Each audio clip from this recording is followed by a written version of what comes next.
Welcome back, MEFB 2132013 manufacturing processes. All right, guys. So we spoke about the different manufacturing processes this far. We spoke about die casting, sand casting, metal cutting, welding, hot working, cold working, press working. Yeah. So at the end of the day, whichever technique you use, whichever manufacturing process that you use, at the end of the day, you will end up with the final two processes. So the finished part will undergo two final processes. Number one is the abrasive grinding, and lastly is finishing. So you definitely need to give your product a good surface finish to make your product look attractive and sellable, right? So finishing can mean many things. Yeah, finishing as in giving it a finishing service for beautification, or you can give it a finishing surface in order to protect the metal, or even you can even give it a finishing to remove impurities. So finishing can mean in many ways. Yeah, so let's look at the slides now. So, finishing processes, there's two types, mechanical and chemical. Okay, so mechanical surface preparation will involve using wire brushing, polishing, buffing wheels, surface conditioning, belt polishing, mass finishing, blast finishing, impact blasting. So, wire brushing is actually use a wire brush and try to remove the impurities on the surface. Polishing, you know what's polishing, right? You polish the surface, make it shine. Buffing wheels is also a polishing, where you have wheels. If you see how people polish car, yeah, when you send your car for polishing, yeah, they actually use something called a buffing wheel to polish the surface of that car. So all this comes under the category of surface preparation. So let's look at a few types of finishing processes. The first one, blast finishing. When do you use blast finishing? Yeah, so if you look at your house exterior, yeah, exterior meaning the outside walls, the main pillars outside the house. So after you've given it a coat of paint, after many years, due to exposure or continuous exposure to sunlight and rain, you find that the surface of the walls start to develop something called like something like fungus, moss. Okay, so you would definitely want to remove this fungus or moss before you give it a new coat of paint. You do not want to go and paint on that fungus or moss, because it's going to have uneven colors and the paint will definitely peel off. So how do you need to remove the old paint first before you give it a new coat of paint. How are you going to remove this moss, fungus and all this old coat of paint?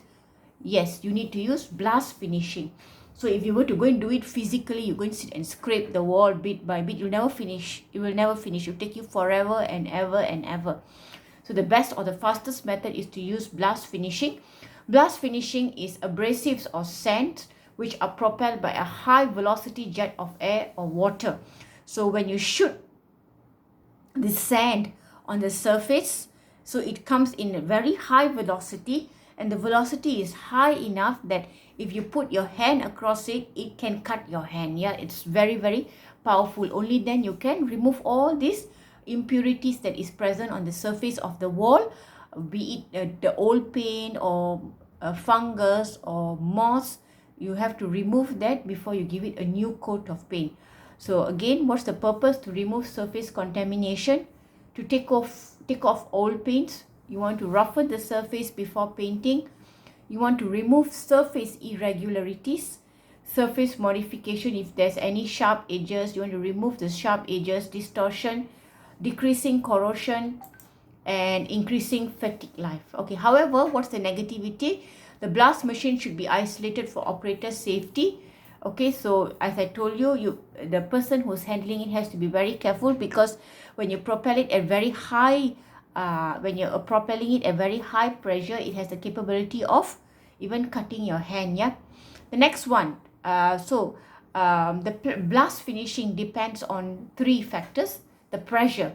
Okay, pressure should be optimum to get optimum results. If you want all the paints moss to be peeled off, yes, you need optimum pressure.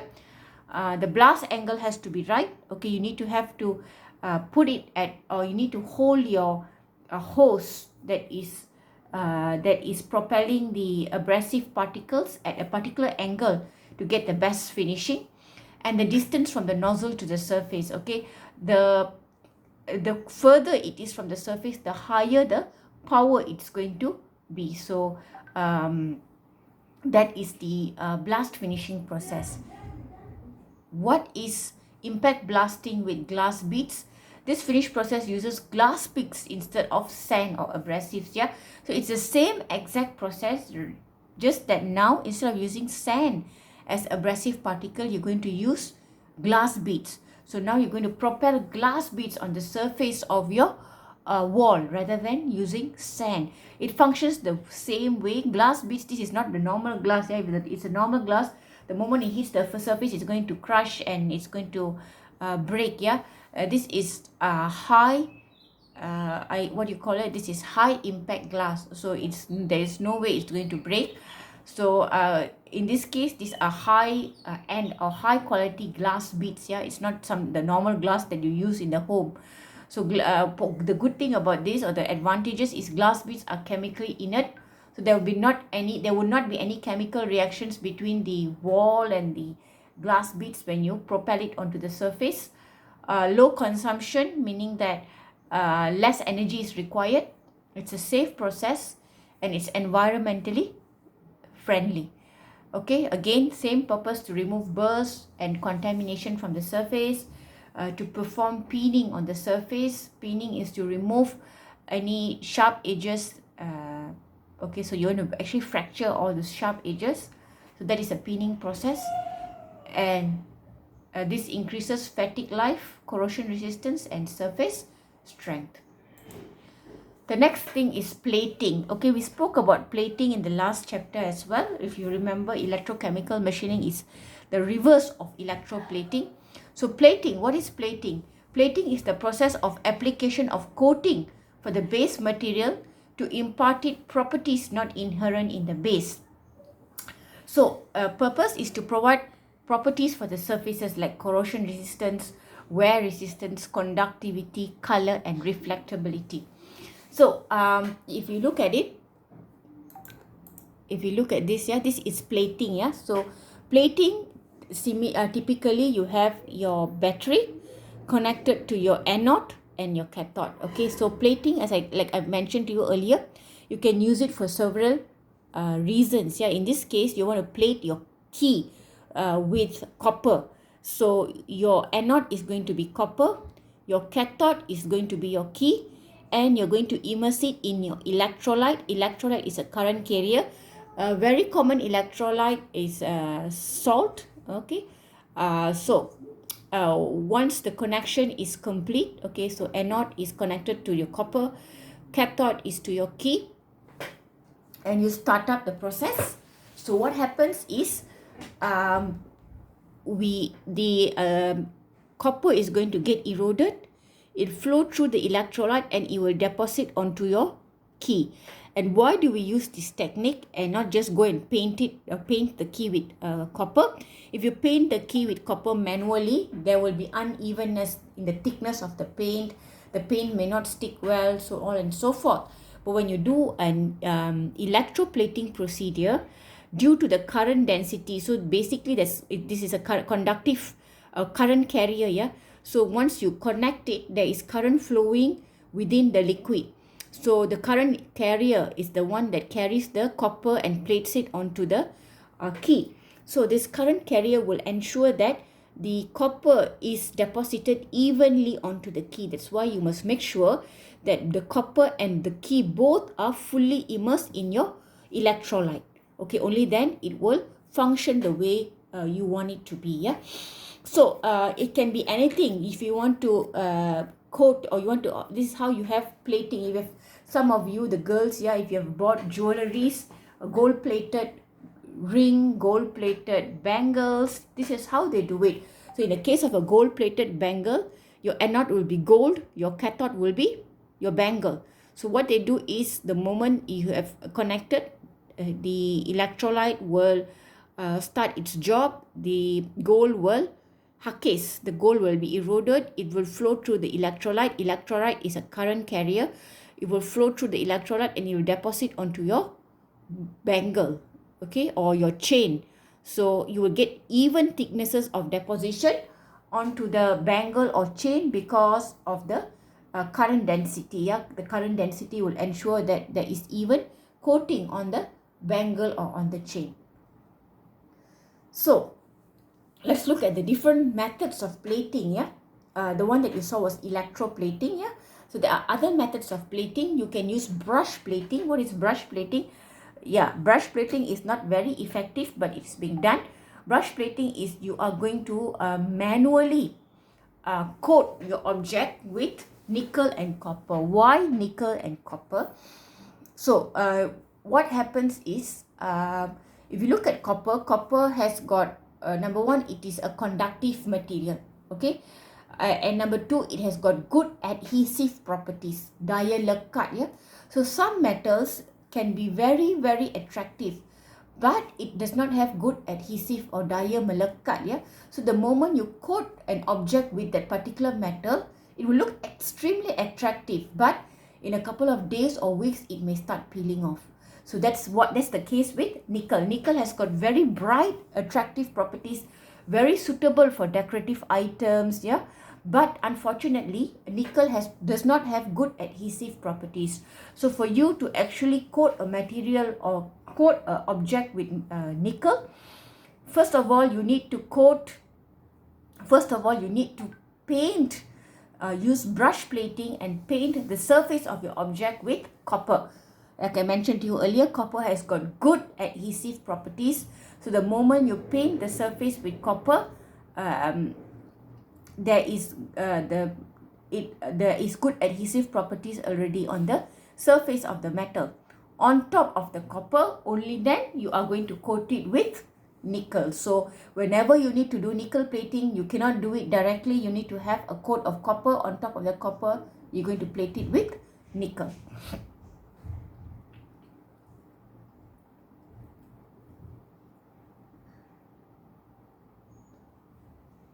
Okay, so you can also use plating to metallize non-conductors. For example, if you have a plastic material, you know plastic are non-conductive, it's not a metal. But however, if you want to give it surface conductivity, you could do so using a plating method. So it is the process of imparting a non-conductor, a metal layer, in order to increase its electrical conductivity, strength and appearance. So there are two methods of metallizing it. Number one, you use a conductive paint. So the non-conductor is coated with a conductive paint, which has conductive component, for example, graphite, copper or silver. Or you can do catalytic deposition. Okay, so catalytic deposition is when a substance that makes another substance change chemically without changing itself. Example, electroless nickeling of plastics. Yeah, so that is a catalytic deposition. So electroplating, I just explained to you, right? So this is electroplating. Then you have chrome plating. Okay, so same as electroplating. Chrome plating, we are going to coat or impart a chrome layer onto your metal. And what metal in specific? Molds. So you see in die casting, sand casting,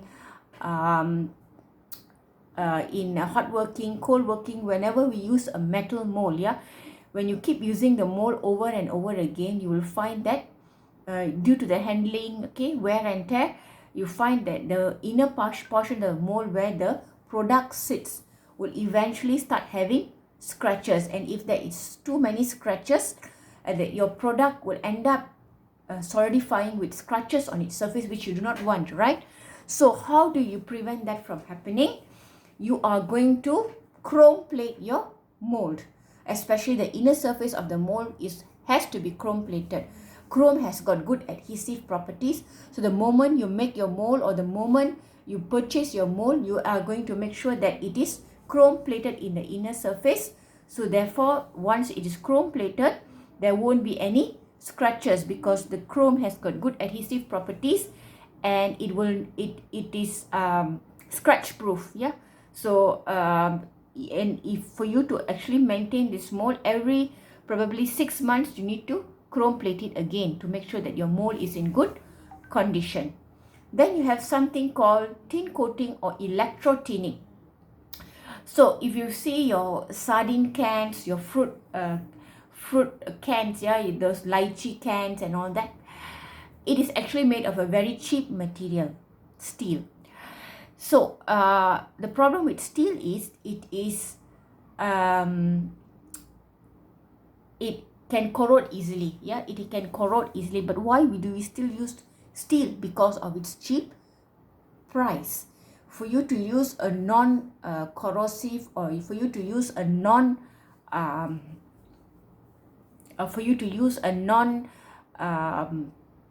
oxidizing metal, yeah, it's going to be very expensive.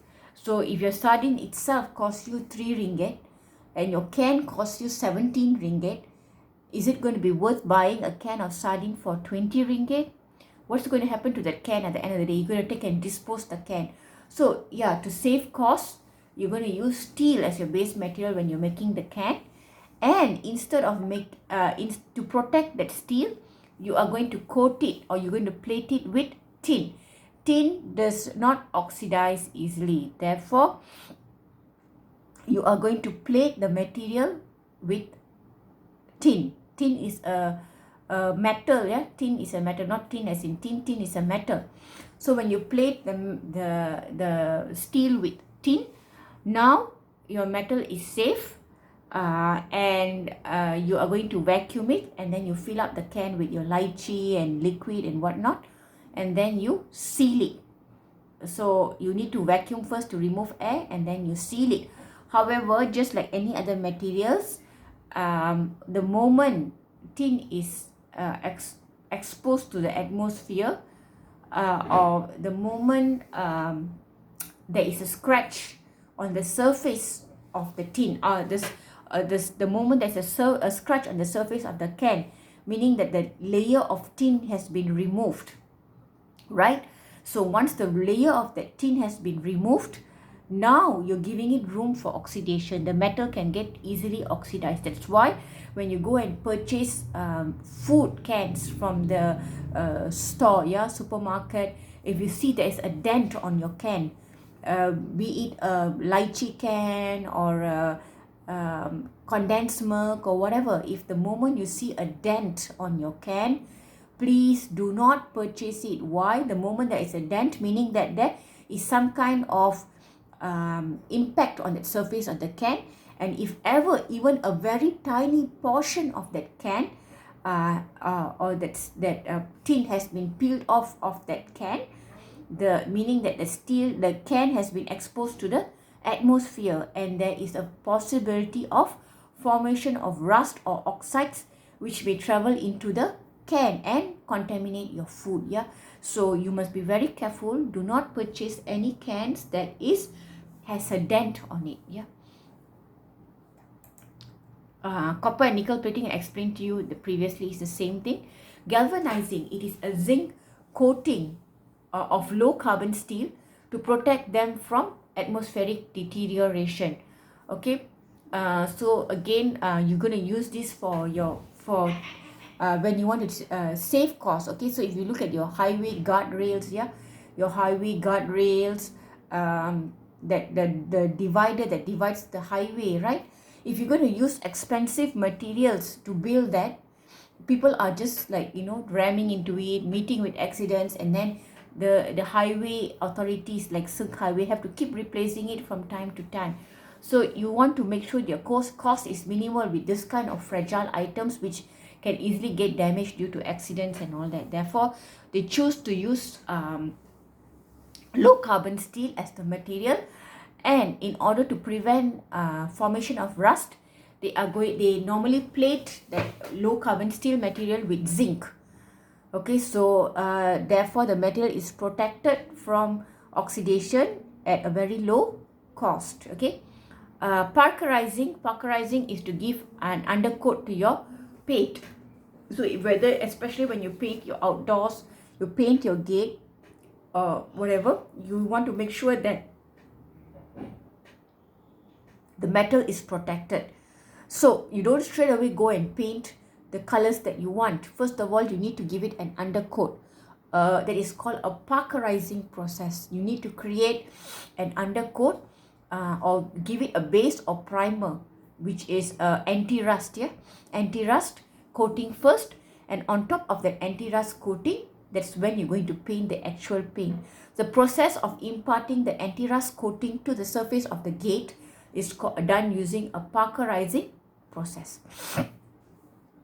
Anodizing is the process of forming a coating on an aluminium surface by oxidation.